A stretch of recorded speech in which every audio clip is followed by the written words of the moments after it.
Doctor R G Patel, IVF specialist, sunflower hospital, Ahmedabad. ખાસ કરીને 3 દિવસનું આયોજન છે, કેવી રીતનું આયોજન રહેશે, કેટલા દેશોના લોકો આવશે? આજે ફર્ટિલિટી રેટ ઘટતો જાય છે, ઇન્ફર્ટિલિટી વધતું જાય છે, એના સોલ્યુશનમાં IVF કોન્ફરન્સનું આયોજન છે. 3 દિવસનું કોન્ફરન્સ છે. શુક્રવારે અને શનિવારે મેઇન કોન્ફરન્સ છે. રવિવારે વર્કશોપ છે. 8 જેટલી વર્કશોપ રાખેલી છે. આશરે 3000 ડેલિગેટ છે, જે આ ISAR એટલે ઇન્ડિયન સોસાયટી ઓફ આસિસ્ટેડ રિપ્રોડક્શનની 30મી કોન્ફરન્સ છે. અત્યાર સુધીના ઇતિહાસમાં આ ઓલમોસ્ટ સૌથી વધારે રજિસ્ટ્રેશન છે. એરાઉન્ડ 35 ઇન્ટરનેશનલ ફેકલ્ટી છે.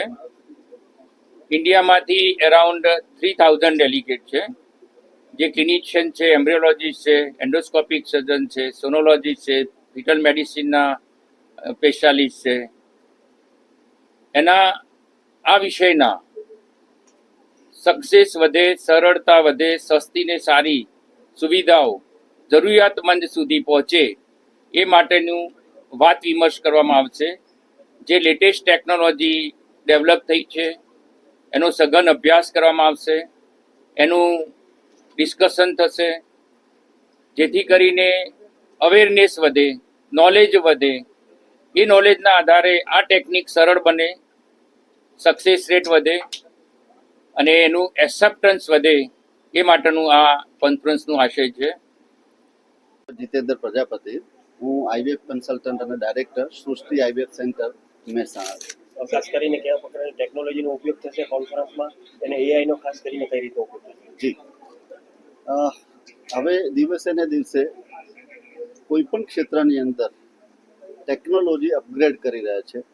તો હવે આ જે ટેસ્ટી બેબીની સારવાર છે એમાં પણ ટેકનોલોજીનું અપડેશન જવા થઈ રહ્યું છે.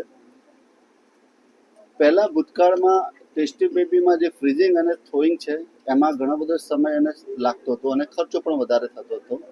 હવે પછી આ જે કોન્ફરન્સ છે એમાં નવી એક રેપિડ વિટ્રિફિકેશન અને થોઈંગ કે જે તમે 1 કે 2 મિનિટમાં પણ કરી શકો છો, જેના લીધે થઈને સમય, સારવારનો ખર્ચ અને સારવારનો સમય પણ બચાવી શકાશે.